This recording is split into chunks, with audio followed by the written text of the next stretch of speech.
Ephesians chapter 5, magbabasa po tayo mula verse 1 hanggang 21. Medyo mahaba, but then napakamalaman po ng verse na ito. Ephesians chapter 5, verse 1 hanggang 21. Sige po, atin pong basahin, sundan niyo po ako. Ito po ang sinasabi sa Ephesians chapter 5, verse 1 hanggang 21. Be imitators of God, therefore, as dearly loved children, and live a life of love, just as Christ loved us and gave Himself up for us as a fragrant offering and sacrifice to God. But among you, there must not be even a hint of sexual immorality, or of any kind of impurity, or of greed, because these are improper for God's holy people. Nor should there be obscenity, foolish talk, or coarse joking, which are out of place, but rather thanksgiving. For of this you can be sure, no immoral, impure, or greedy person, such a man is an idolater, has any inheritance in the kingdom of Christ and of God. Let no one deceive you with empty words, for because of such things God's wrath comes on those who are disobedient. Therefore do not partners with them. For you were once darkness, but now you are light in the Lord. Live as children of light. For the fruit of the light consists in all goodness, righteousness, and truth. And find out what pleases the Lord. Have nothing to do with fruitless deeds of darkness, but rather expose them. For it is shameful even to mention what the disobedient do in secret. But everything exposed by the light becomes visible, for it is the light that makes everything visible. This is why it is said, Wake up, O sleeper, rise from the dead, and Christ will shine on you. Be very careful then how you walk, not as unwise but wise, making the most of every opportunity, because the days are evil. Therefore do not be foolish, but understand what the Lord's will is. Do not get drunk on wine, which leads to debauchery. Instead, be filled with the Holy Spirit. Speak to one another with psalms, hymns, and spiritual songs. Sing and make music in your heart to the Lord, always giving thanks to God the Father for everything in the name of our Lord Jesus Christ. Amen. Sige po, tayo po ay manalangin. Ama namin Diyos, salamat po sa umagang ito dahil alam namin na minsan pa meron kang pagpapala mula sa iyong salita na ibibigay mo sa amin. Lord, bilang mga anak mo, bilang mga mananampalataya mo, nais mo kami, Panginoon, na maging katulad mo. Nais mo, Panginoon, na kami ay lumakad ayon sa kalooban mo. At itong araw na ito, Panginoon, mula sa iyong salita na aming pag-aaralan, alam po namin, ayon ay aming matatanggap, Panginoon. Amin po mauunawaan ang kahalagahan nito. At dalangin ko po, Banal na Espiritu Santo, ikaw ang kumilos at magturo. Gamitin mo ang buhay ko. At ikaw din, Panginoon, ang mag-cause sa aking mga kapatid na kanila pong maunawaan at matanggap ng buo ang iyong mga salita sa umagang ito. Salamat po sa iyo ang lahat ng papurit parangal. Ito ang dalangin sa pangalan ni Jesus. Amen. Amen. Sige po, makakaupo na po ang bawat isa. Sabi nga po na nandito pa rin tayo sa Book of Ephesians. Marami ba tayo natututunan sa Book of Ephesians?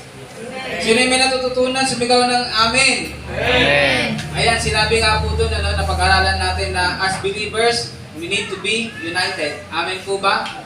And as believers, meron tayo mga dapat ubarin. Sabi nga, put up. At meron tayong dapat tayong suotin. Amen po ba? At pag-aralan din natin na everyday, yan, meron tayong choice. Meron tayong tawag doon, karapatan na pumili. Amen? But then, sa pagpili natin, binibigyan tayo ng paalala ng salita ng Lord that we need to choose what is pleasing to God. Amen po ba? So sabi nga ang buhay Kristiyano ay hindi madali. Sino dito sabing madali? Wala siguro. Kaya nga sabi nga kung ang buhay Kristiyano ay hindi madali, lalo na siguro kung wala ka pa sa Lord. Mas mahirap. Yes. Amen po ba? Amen. Kung wala ka sa Lord, hindi mo na alam gagawin mo, di ba?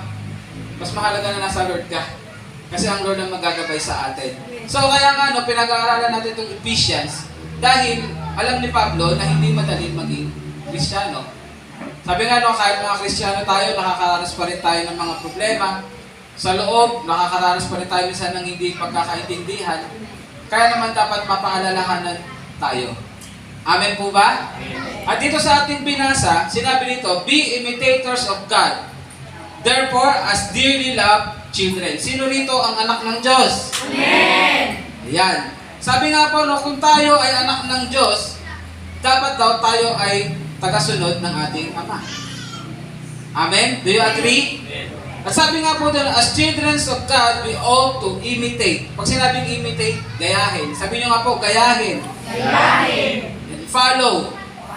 Sundan. Sundan! Ang example ng ating Ama. Meron bang, tanong ko sa bawat isa, meron bang example sa atin ng Lord? Meron ba kayong nakita na dapat sundin o gayahin sa ating Panginoong Jesucristo? Amen! Sino rito yung may nakita na dapat sundin sa Panginoon o gayahin? Diba? Parang hindi wala ba yung iba? Ayan, pero alam ko meron. Siguro hindi lang natin tawag doon, mapansin masyado. So sabi nga po doon, dito po sa ating pag-aaralan ngayon, meron pong 3 bagay dito na itinuturo sa atin ng Apostol Pablo na dapat nating lakaran o dapat nating gayahin o imitate or follow sa ating Diyos. Amen? Kaya nga po ang pamagat ng ating pag-aaralan ngayon ay basahin natin sabay-sabay. Sige. Ayan, meron po tayo uling ayan. Meron pang presentation Sige po, basahin natin. 1, 2, 3. Follow God's example. So, alam ko, nabanggit na natin yan na meron tayong mga dati mga gustong sundin, mga gustong gayahin. Amen? Sabi nga, lalo na siguro kung halimbawa, nakita mo yung nanay mo, kung gano'n siya kahusay, mag-alaga sa inyo, kaya yung mga anak na babae, sasabihin nila, kapag ako ay naging nanay rin, gagayahin ko kung paano nag-aalaga at nag-aaruga sa amin nanay ko. Ang mga lalaki ng mga anak, sasabihin, pag ako nag-asawa, gusto ko katulad ng nanay ko. Ayan, ayoko yung ganito, ganyan. Amen? So, ngayon naman din, dahil napakarami ng influencer sa YouTube, sa Facebook, minsan diba, yung mga Pilipino, na-opa na. Ayan, nagagaya na sa mga pananamit, Pero, although nandito tayo sa mundo, hindi naman dapat natin ginagaya kung ano yung mga in. Amen? Amen! Hindi lahat ng uso, tama. Amen! Pero kapag alam nyo ba, na pag ang ginagaya natin ng ating Diyos, lagi tayong nasa tama. Amen!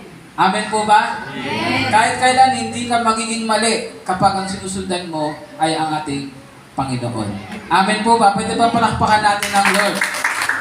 So sabi nga po, dito sa pag-aaralan natin, may 3 bagay na dapat natin gayahin sa ating Diyos. Una, just say amen if you agree. Yung sinasabi na that our God is love. Amen! Amen? So therefore, we need to walk in love. Amen po ba?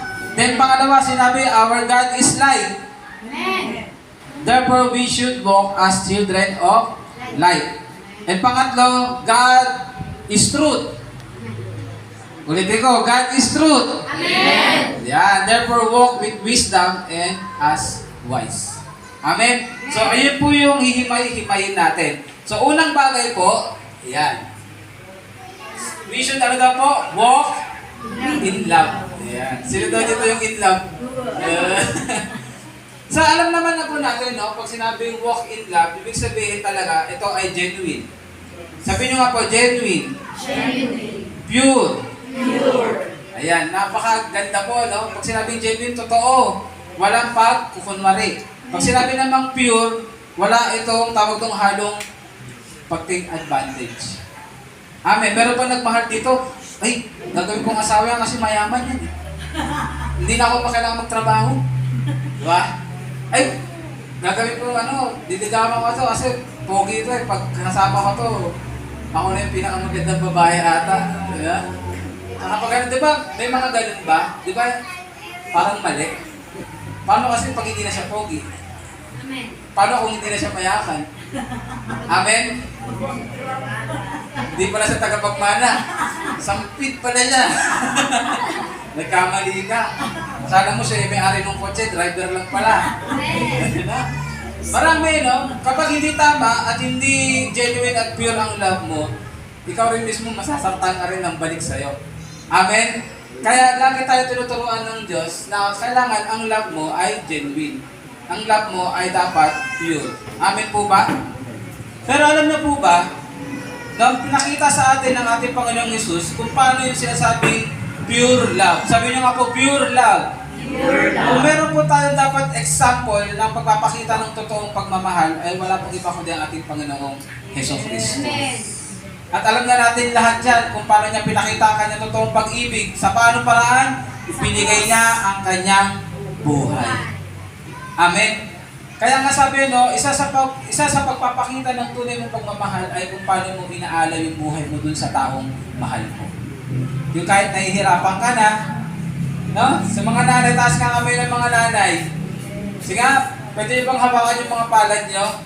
Alam nyo po, nung hinawakan yan mga partner nila, makinis pa yan. Pero ngayon, medyo na lang. Bakit? Kasi grabe sila mag-alaga, di ba? No, sabi nga po, no, ang sacrifice nila, kahit na ang sarili napapabayaan na, pagod na. Sabi nga, meron dito sa atin mga nagsisimula pa lang. Pero siguro tingnan na lang natin sa buhay ng mga season. May natutunan kami sa sa Synergize. Huwag ito sabihin mga matatanda. Ang sabihin season. Amen? Ibig sabihin, nalipasan ng panahon. Hindi, dumaan na sa mahabang panahon. Nasa buhay katulad ng ating Lola Tinay. Amen, for God's glory. Ang pagmamahal ng ating Lola Tinay, napaka-genuine sa kanyang mga apo, sa kanyang mga anak. Paano natin masasabi? Kasi hanggang ngayon, inaalagaan pa rin niya. No? Ang Nanay Abima, natuto na rin sa part na yun. Kasama niya ang mga apo. Amen? Kaya yung mga may mga nanay ngayon, yung mga maliliit pang anak, alam ko naman na darating din panahon kapag tayo na may mga apo ay ganun din. Amen? So, pagpapakita ng genuine love. But then, dito po sa ating pag-aaralan, sige, hayaan nyo lang po yung mga bata umiyak. No, kasi yan lang yung language nila pag naiinip sila, kapag may nararamdaman. Amen? Sige, huwag po tayo magpadala sa kanila, baka mamaya ikaw na yung galit dyan. Si Pastor! Hayaan nyo lang po sila. Amen? Basta huwag lang tayo matulog. Amen? Ayan. Hallelujah. Sabihin niyo po sa katabi mo, kukurutin kita. Pag natulog ka. Sige po. Pero po dito sa atin ngayong pag-uusapan, pag sinabi po dito ang with a love that is pure, sige na. Iba po, ang sinabi po rito, dapat po ang ating love ay hindi po nag-take advantage. Sabihin niyo nga po, take advantage.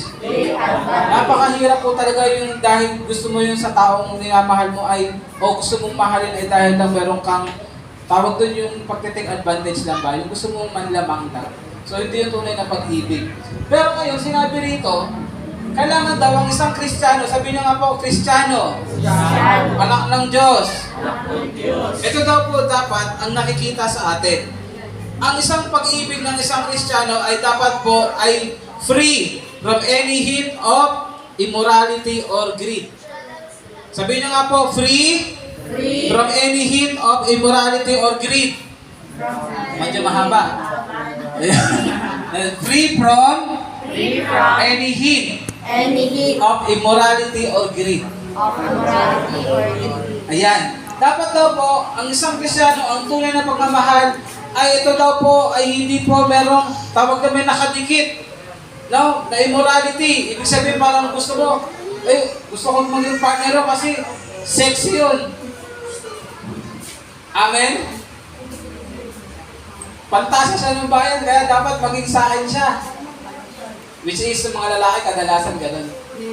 Amen. Sabi ni John Lee, di ako. Sabi nga, ano pa mga immorality? Maraming klase ng immorality or greed. Yung nabanggit ko nga kanina. Baka ginugusto mo lang kasi iniisip mo, wala ka nang pupuglimahin sa buhay. Amen? So, sabi dyan, at ano pa nga ba?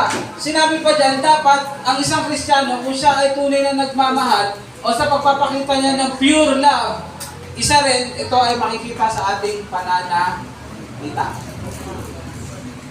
Amen? Ano yung sinasabi nila na kasabihan kapag ang isang salita ay nabitawan mo na ay hindi mo na kayang sabihin? Totoo po ba yun? Diba kahit kasabihin mo, pasensya na, sorry. Pero nakasugat na. Amen? So sa isang Kristiyano, dapat maingat tayo sa ating pagsasalita. Amen po ba? So sabi nga dyan, sabi rito, ano daw yung empty words. Pag sinabing empty words, ito yung mga walang kabuluhang salita. At sinabi rin dito, sino dito yung mahilig mag-jokes? Basta, ako pala yun. No? Sinabi dyan, endcomers, jokes. Ibig sabihin, hindi naaayon na joke, na pagbibiro. Ano nga ba yung sinasabi dyan? Yung joke mo, baka green. Ayan. Nag-joke pa si Pastor ng green? Hindi. Salamat. Meron pa mga, di ba? Naalala ko yun dun sa Synergize, nabanggit din na, kapag Kristiyano ka, hindi ka dapat natutuwa kapag mga green jokes.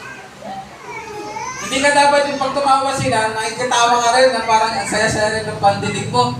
Pero alam mo na hindi tama yung biro. Amen? Lalo na kung ang biro ay tatawagin ng below the belt. Amen po ba? Oo, sa totoo naman, makakatawa. Lalo na pag pinala nyo si Vice Ganda. Sino rin na nakakapulong kay Vice Ganda? Di ba? Sino pa bang example ko? Siya yung kilala. Di ba? So may mga sinasabi siya minsan na below the belt pero natatawa ka. Ngayon, tatanungin ko kayo, paano tayo makakaiwas na hindi ka parang nakikiayon sa mga katulad ng mga joke niya na below the belt? Ano sa tingin niyo?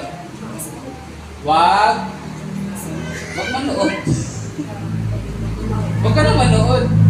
Kung alam mo, kasi lalo ngayon, may nakita ako sa Facebook, pero nata sila parang segment ngayon, yung mga nagpapatawa. Yung mga nagsama-sama sila mga joke, mga comedian. Pero pag pinanood nyo, matitindi ang mga binibitawan. Kaya nga sabi ko, ngayong umaga sasabihin ko sa inyo, dinidiscourage ko kayong manood yung bagay na yun. Yung panabas na yun, wag nyo na yung panoorin. Kahit yung doon yung mga paborito yung mga comedian. Kasi ang mga lumalabas lang doon ng mga joke nila ay sabihin na natin immoral.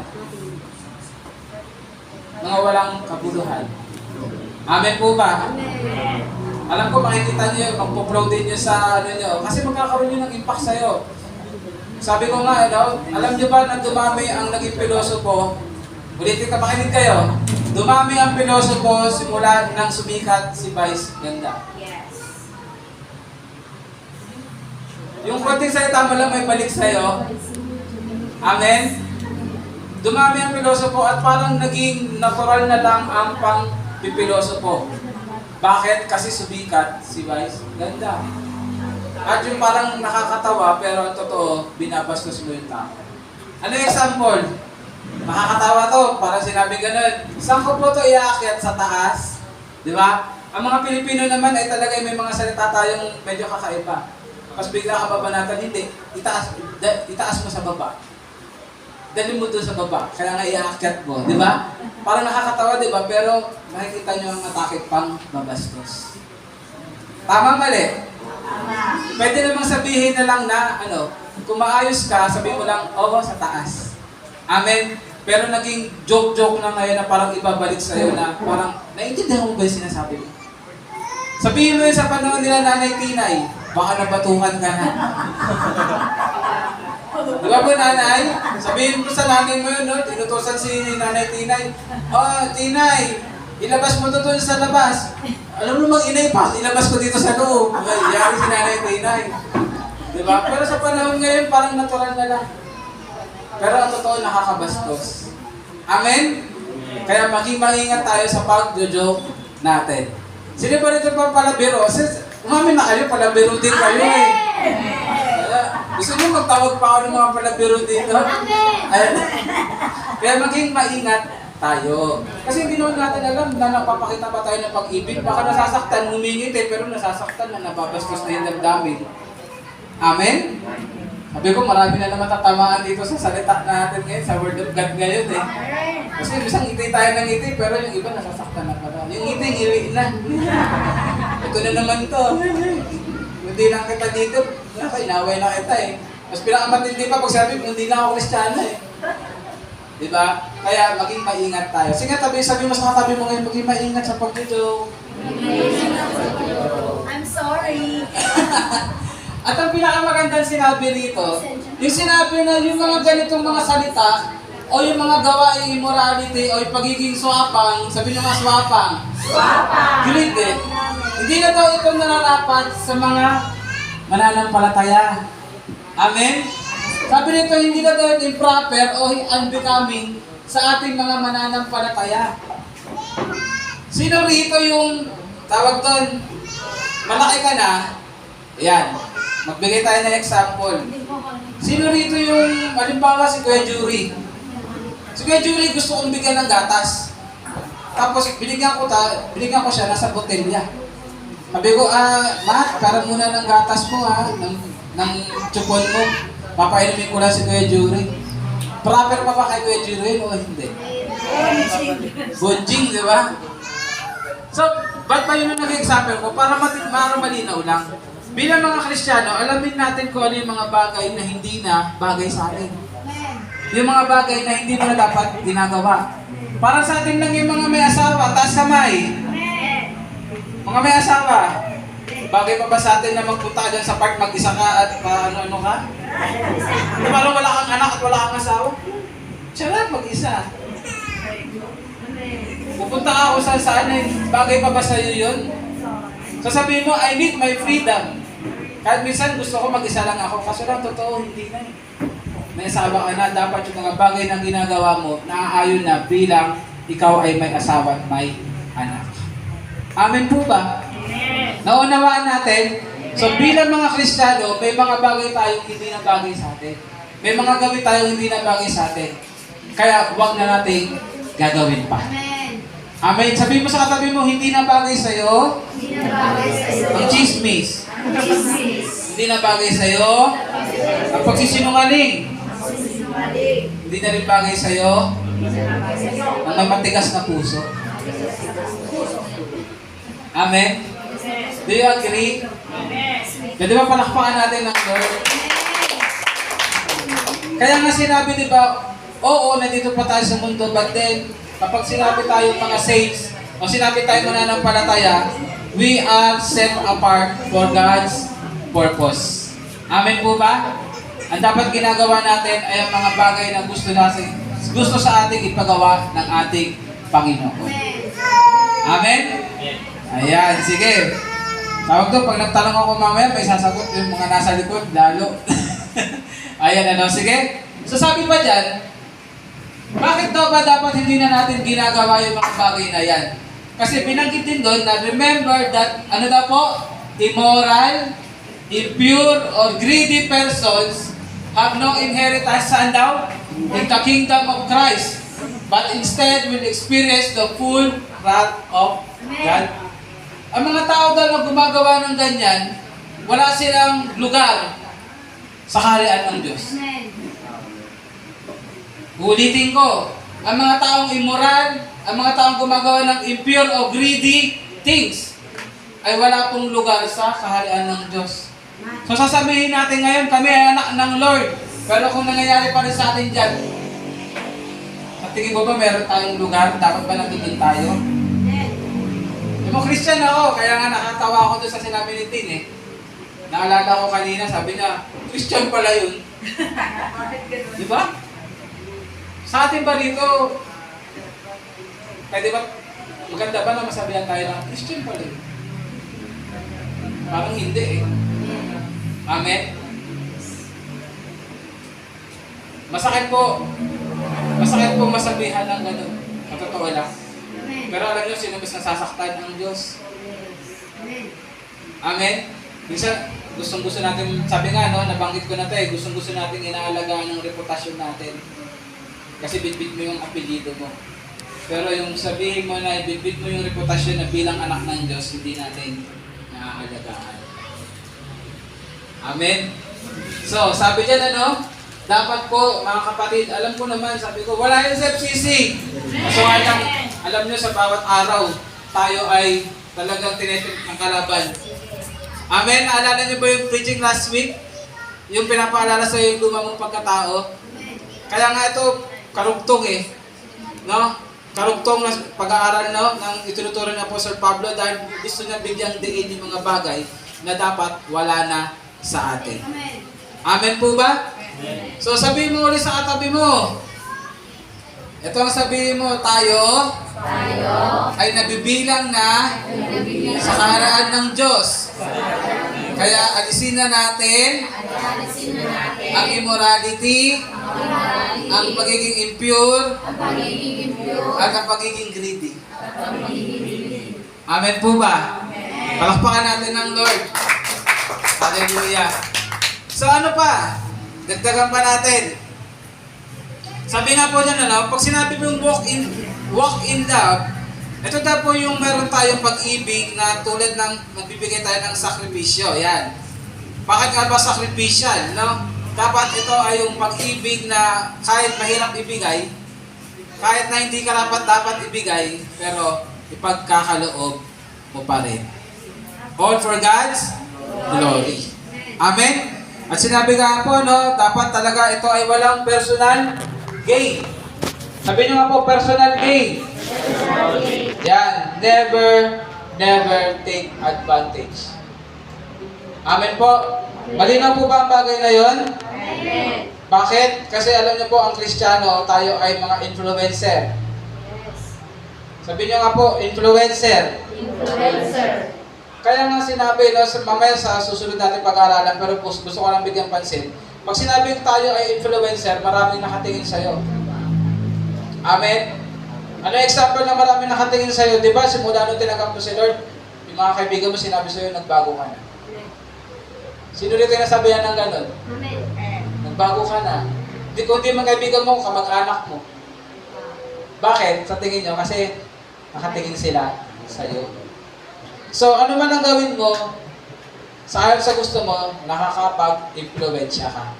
Amen po ba? So, dapat maging maingat tayo, yung tinatawag natin, we need to walk in love. Ano? Amen po ba? Ayan, susunod na pastor ko. Amen. Ay ka rin dyan. Okay lang daw siya. Sige. Nakakatawa ang mga bata. Inaanak ko po to, kaya pogi rin siya. Ayan, sige.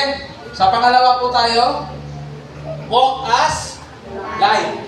Ayan. Sino rito ay naniniwala na ang liwanag ni Kristo ay nasa Kanya? Amen. Mahina pa. Ang liwanag ni Kristo ay nasa Kanya? Amen. Ayan. Ayan yung sinasabi kanina na bakit marami nakakita sa'yo. Kasi ang totoo, ang buhay mo ay nagliliwanag. Sige nga, tingnan mo yung katabi mo kung nagliliwanag pa kay Kristo yan. Ayan. Sige, tingnan mo yung katabi mo ulit. Nagliliwanag ba kay Kristo? Yung dalawa sa harap, parang nag-iirapan. Ayan. Sige. Sabi rito, ay, sige na. Sige na, paki-anapin to. So sabi daw, we are now light in the world. Ayan. Ba't doon nakalagay dyan? Word dyan, word. Nagkamali ng type. Yan. Sige, tayo ngayon ay liwanag na ng mundo. Sabi nyo nga po, liwanag ng mundo. Liwanag ng mundo. Ayan. Kaya nga diba nagkaroon ng kanta yung sa pagpasko na yun, ang next day.